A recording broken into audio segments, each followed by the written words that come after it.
Hey guys, this is Mel, and I'm back to talk about the 100, episode 603, titled The Children of Gabriel, which premiered Tuesday, May 14, 2019 on the CW. I'm recording roughly after midnight on May 16th. So huge spoiler alert. If you haven't seen the episode already, please go do so first.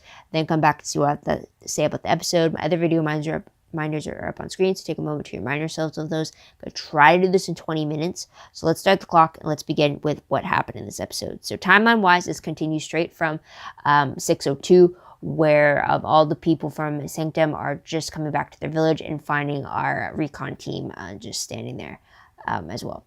Episode reminder is the fact that we are learning a little bit more about the Sanctum Society, as well as with their episode objective. It's our recon team trying to plead for salvation within Sanctum.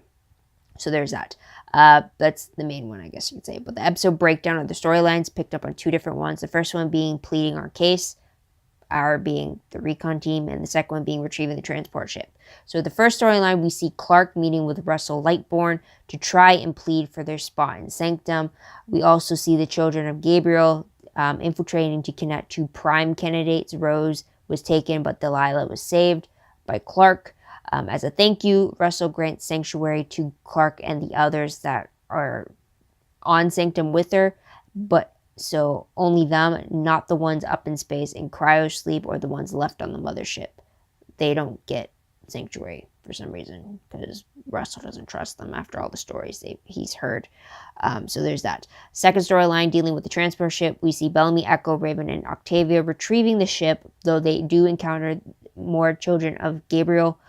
They do end up returning the ship to the inner sanctum that's within the radiation barrier, but with a bit of complications with it. So there's that. Last moments of the episode show Octavia being captured by the surviving Children of Gabriel when she was exiled into the woods. So there's that. So let's talk about characters. So for Murphy, we find out that he actually technically died from the black veins that he was left with at the end of the previous episode. Apparently, the black veins started a period because he was exposed to the seaweed during the red sun eclipse, and that was when Bellamy had dunked him in the water. Apparently, there was a poison or a toxin that got into his system, and in order to counteract that cardiac arrest he went under, they had to inject snake venom into him directly from the source, and that's where you got that creepy snake head picture that's been showing up on the promos everywhere. That's where it comes from. Also, after waking up, though, Murphy claims that he has seen his future in hell during his momentary death, and that has him really shaken up about it. So there's that. Now with Jordan, we find out that he's 26. I'm assuming he's 26 because Miller made an off comment about how Jordan has spent the last 26 years inside, in reference to him being stuck on a ship, so he could wait one more day when Jordan got antsy. So I'm assuming he's 26. So then that technically makes him older than all the original 100, save for Bellamy. That's crazy, right? So there's that. Also, we found out that Jordan grew up on stories about Clark, and he also has his first alcoholic drink in the episode, as well as a bunch of other stuff, which I'll bring up later. Also, we do get Kaylee. She is the Sanctum invader, or I guess the hijacker from the previous episode. So there's that. We do meet Russell Lightborn. He is the seventh heir and savior of Sanctum. So he's also the seventh heir, I'm guessing, to Mr. Lightborn, who in the previous episode had killed a lot of people in the colonizing camp of Allegius 3. So there's that. We also meet Russell's wife.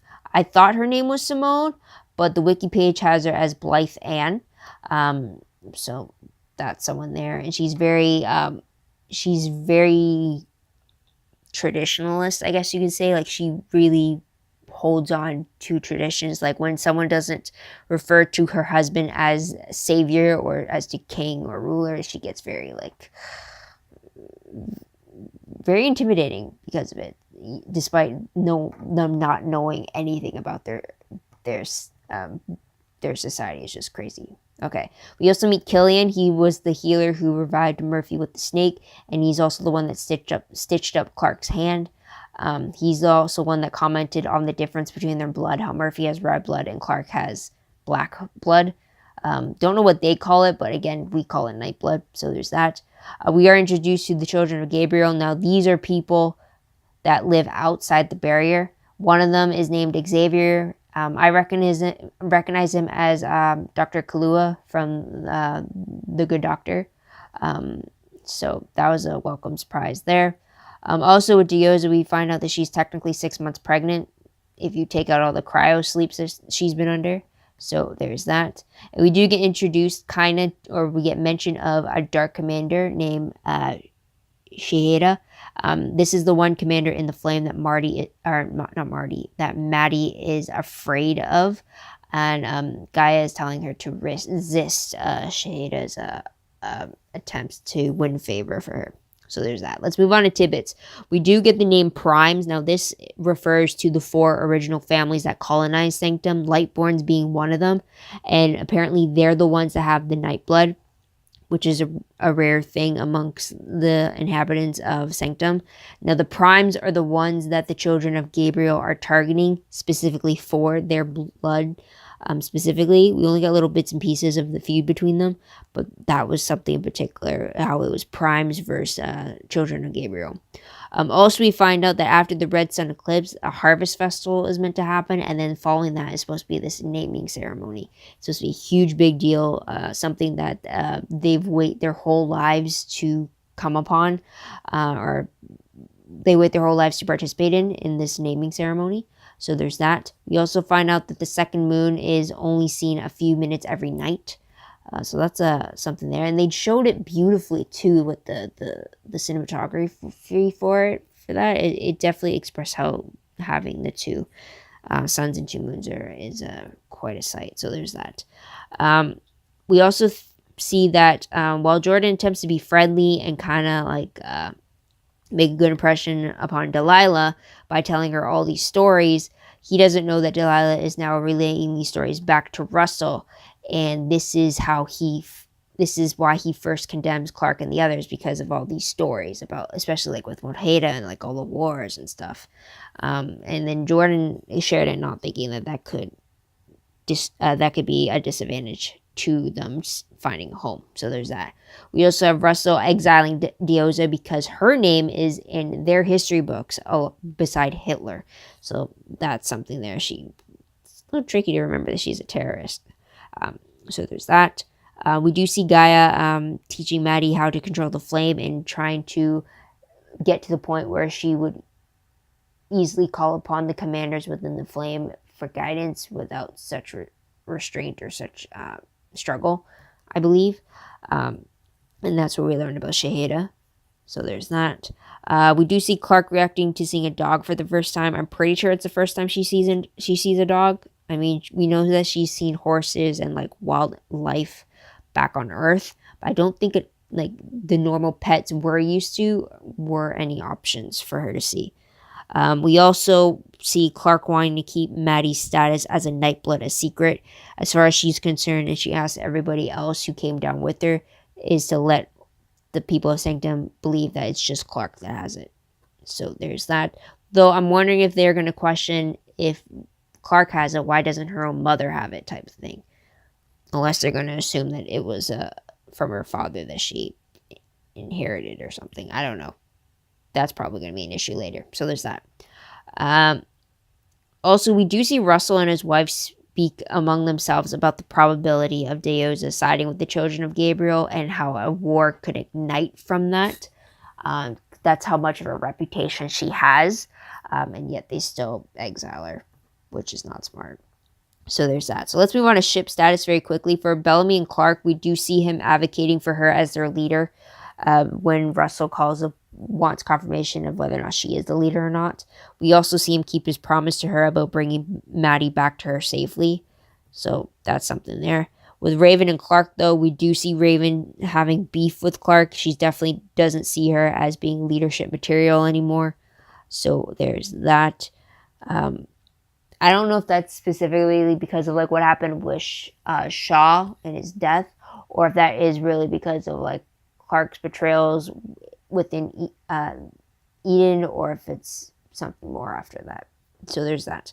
With Clark and Murphy, we do see her worry over him extensively when she thought he was dying, and then until he was up and awake again. So that was pretty good to see. Again, I'm still having that story. I'll put the name of it on screen again, still on my head when it comes to Clark and Murphy. But again, even throughout, if you go back to my previous videos, anytime they're like on the same side with each other and helping each other out, I'm always geeking out over it, because it's just like it shows a lot of progress between the two, and I'm all for that. So there's that. We also see an apology between Bellamy and Murphy. Bellamy obviously for apologizing for attacking Murphy, and then Murphy, he just doesn't blame Bellamy, which I thought was great growth there as well too. So that was something. And then Jordan and Delilah, we do see a crush forming between them. We do see Jordan experience his first kiss with her. We also see him almost experience his first sexual encounter with her, but then she gets tranked just as she was getting naked. So poor guy got cock blocked. So there's that. But he definitely has his heart on his sleeve with it being like his first crush and everything, right? So yeah. Bellamy and Octavia, we do see more tensions between them as he exiles her from the transport ship and leaves her in the woods after she killed the remaining children of Gabriel that were guarding the ship, despite his orders not to. So they have a long way if they're ever going to become the sibling dynamic once again, although he still views it as his sister dying years ago instead of it her being his sister. So there's that. With Clark and Jordan, we do see her be overprotective about him or protective about him. I guess she's taking him on as her charge in a sense. She's really trying to do what Monty and Harper had asked of them to do for Jordan. So there's that. And then also with Clark and Russell, we do see him be very welcoming towards her. It's only until that dinner where like they confronted her about being Wajeda, but he was like trying to be open and understanding and trying to get. He's trying to get a sense of the situation of who this person is and what type of leader she could be. So I do appreciate it. It kind of reminds me of President Wallace or Dante Wallace and the Mountain Men, the original leader, not Cage. So it kind of reminded me of that, and how like he wanted to be friendly and like open arms, try to get to know Clark and try to broker an alliance and a deal and such.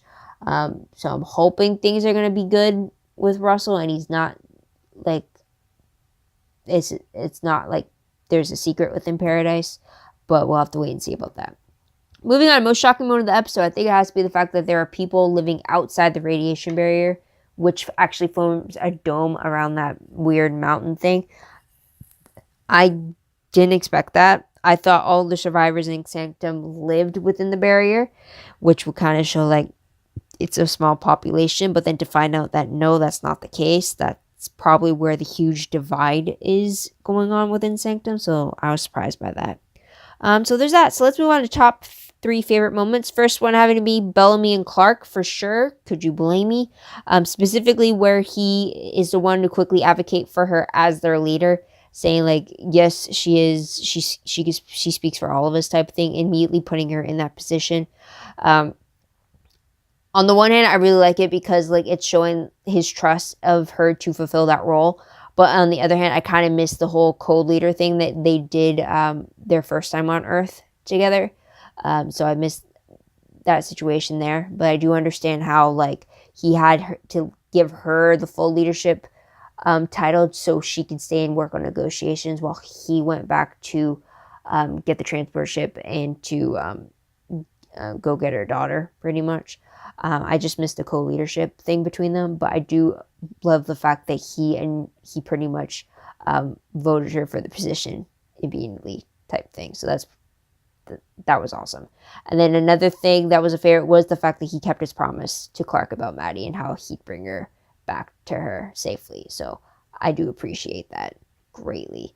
off to a good start, Bellark. Off to a good start. Another favorite I did have was Octavia's fight with the Children of Gabriel. And though that fight may cause more troubles later on in regards to dealing with the Children of Gabriel, I love this scene just because it shows how awesome her skills are, and it shows just how dangerous she is. I mean, she beat all those Children of Gabriel, and these people are supposed to be people that the primes are afraid of from the looks of it, and she took them all down without a second thought. So it's just like, that was awesome. Yes, it might screw our characters over later on with the whole, like, you can't change, you're all about violence type of thing, but in this moment, it shows that she can hold her own. It reminds me of the scene in the bunker in 502 with Octavia. It's like, you are one crew or you're an enemy of one crew. Choose. That whole scene there, that iconic scene there. It also shows me, or reminds me of Octavia in the mountain in 216, which she took on the mountain men in the alleyway the first time as a warrior. So it kind of reminded me of that as well. So it's pretty cool. At least we know that Octavia's skills have like been increasing every time, and she's gotten better and better. So that's awesome, despite how it might be a damper on her relationships. So there's that. Another favorite I did have was Clark's urgency to save Murphy. Again, anytime those two are on the same side and they're trying to help each other out, I'm all for it. That's like the bro TP right there for me. So just to see that reciprocated with her wanting to save his life is just like, yes, I'm all there. And then another favorite I did have was the dynamic between Clark and Russell. Very peaceful vibes between them, as opposed to what Clark's interactions with his wife are. She's very like standoffish and more like, do this order now or you'll pay type of thing. Very like forceful in like commands and stuff. While her husband's very welcoming and wants to hear things out and work things out and stuff. So I'm hoping Clark's dynamic with Russell turns out a lot better than what happened with her and Dante back in Mount Weather. But we'll have to wait and see. I like that he was giving her a chance to kind of like experience things, trying to get a feel of like what type of person she is, to see like what type of leader she could be. It's only when he heard the stories about like their time on Earth, and I think that's kind of when they got screwed over. But I feel like he should have given her a chance to like explain it for herself, type of thing. You can't really judge because you're not really in the same position.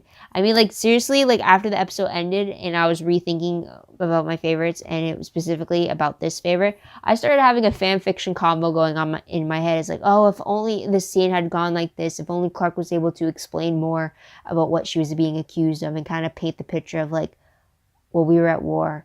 I was put in this position, in this impossible position where I had to pick between two evils type of thing.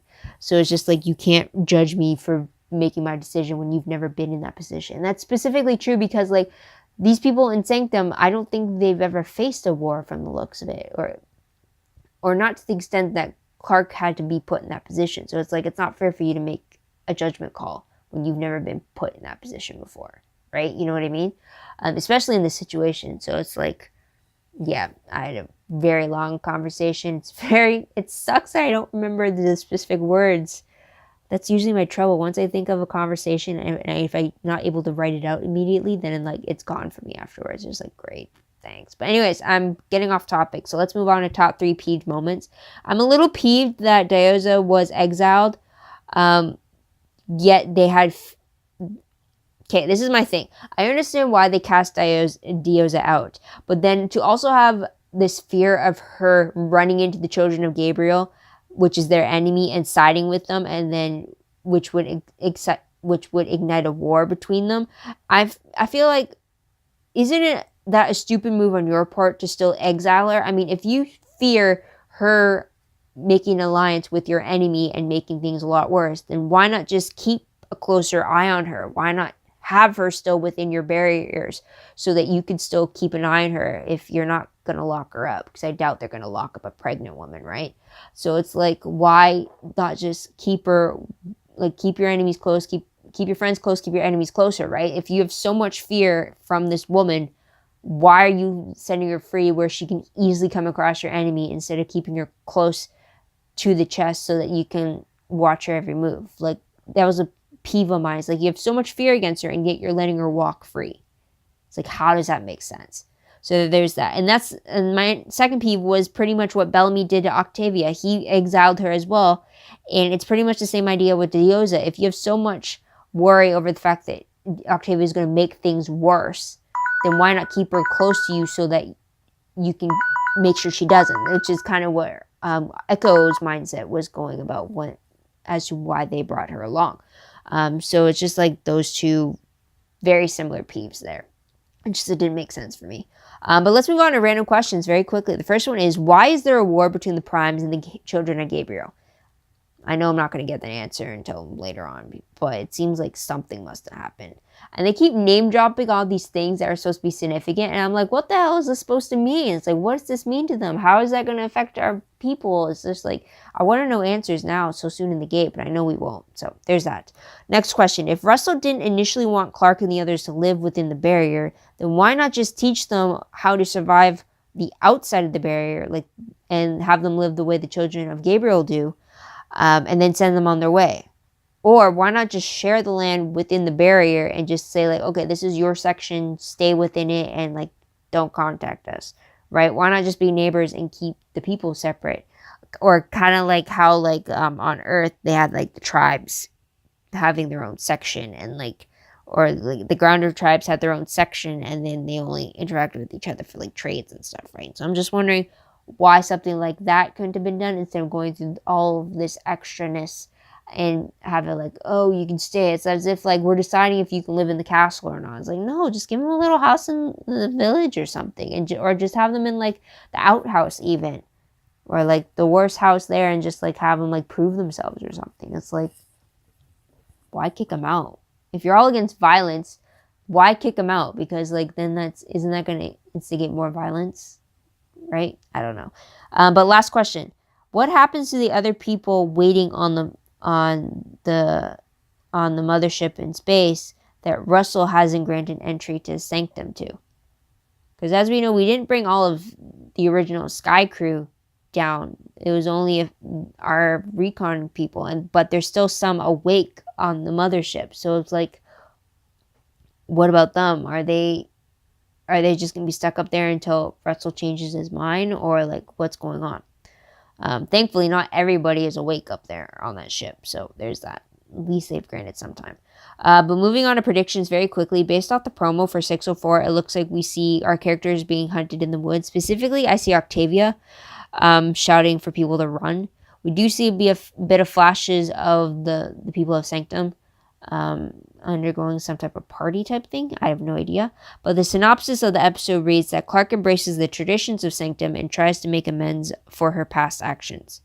So I'm wondering if this is going to feature the naming ceremony that we had name dropped so many times in 603. So we'll have to wait and see about that. But what did you guys think of the episode? What did you guys like about it? What do you think will happen next? Let me know in the comments down below. Love to hear your own thoughts, theories, and predictions about all that fun stuff. Also, don't forget to like this video, subscribe to my channel, and check my other video if you haven't done so already.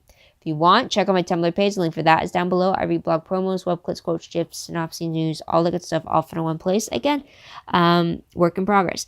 And also WordPress account. Link for that is down below. Anything I post online is connected to WordPress. More organized, more detailed, but still work in progress as well. I hope to at least catch up a little bit more during this the summer hiatus for a majority of the shows. So please bear with me for that. But otherwise, guys, that is pretty much it. Thank you so much for tuning in. Thank you so much for your patience. I hope you come back next week to see what I have to say about my next episode. But until then, guys, this is Mel. Wish you all a great day, great week, wherever you are. Bye for now.